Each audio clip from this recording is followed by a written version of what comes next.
Bercerai adalah hal yang dibenci oleh Allah Subhanahu wa Ta'ala, tetapi diperbolehkan jika alasannya jelas, karena Islam adalah agama yang senantiasa menganjurkan seluruh umatnya membina rumah tangga yang baik dengan penuh rasa kasih sayang.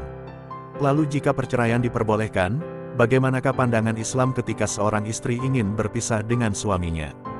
Gugat cerai adalah istilah yang diberikan kepada seorang istri yang mengajukan cerai kepada suaminya. Berdasarkan syariat Islam, ada dua istilah yang ditetapkan syariat bagi seorang istri yang hendak menggugat cerai suaminya. Yang pertama adalah dengan khulu. Khulu artinya meninggalkan atau membuka pakaian. Namun dalam konteks hubungan rumah tangga, khulu adalah suatu bentuk putusnya ikatan suami istri dalam pernikahan. Khulu bisa terjadi apabila seorang istri menggugat cerai suaminya, dengan syarat membayar tebusan senilai mahar yang telah diberikan suaminya atau mengembalikan mahar yang telah diberikan suaminya. Dalam sebuah hadis diriwayatkan, bahwa seorang perempuan yang takut berbuat kufur, karena ia tidak menyukai suaminya meski ia memiliki perangai yang baik.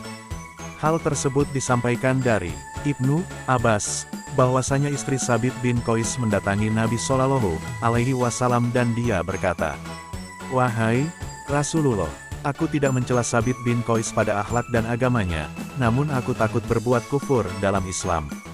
Lalu Nabi Shallallahu Alaihi Wasallam bersabda, "Apakah engkau mau mengembalikan kepadanya kebunnya?" Ia menjawab, "Ya, Rasulullah." Lalu beliau bersabda, "Wahai Qais, ambillah kebunnya, dan ceraikanlah ia." Hadits riwayat Al-Bukhari. Yang kedua adalah fasak. Fasak artinya pembatalan, pemisahan, penghilangan, pemutusan, atau penghapusan. Sedangkan berdasarkan istilah fasak adalah pembatalan pernikahan disebabkan tidak memungkinkan hubungan tersebut untuk dilanjutkan. Terdapat ketentuan alasan diperbolehkannya fasak yaitu, pasangan yang mengalami cacat atau penyakit berbahaya. Hal ini berdasarkan pada hadis riwayat Al-Baihaqi, dari Ibnu Umar, bahwa Rasulullah Shallallahu Alaihi Wasallam pernah bersabda, "Kenakanlah pakaianmu dan kembalilah kepada keluargamu." Kemudian beliau bersabda kepada keluarganya, "Kalian sembunyikanlah kekurangannya dariku." Hadits riwayat Al-Baihaqi dan Abu Ya'la.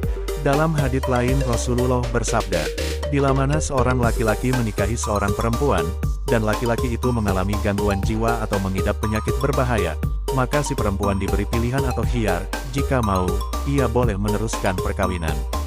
Jika tidak, ia boleh bercerai." Hadits riwayat Imam Malik. Namun demikian, walaupun Islam membolehkan seorang istri menggugat cerai suaminya, hukumnya menjadi haram bila tanpa alasan yang dibenarkan syar'i. Sebab, dalam sebuah hadis Rasulullah Shallallahu Alaihi Wasallam bersabda, "Siapa saja perempuan yang menuntut cerai kepada suaminya tanpa alasan yang dibenarkan maka diharamkan bau surga atas perempuan tersebut." Hadits riwayat Abu Dawud, Al-Tirmidzi, dan Ibnu Majah. Demikian hukum istri menggugat cerai suaminya. Jika ada yang bertanya silahkan komen. Semoga bermanfaat.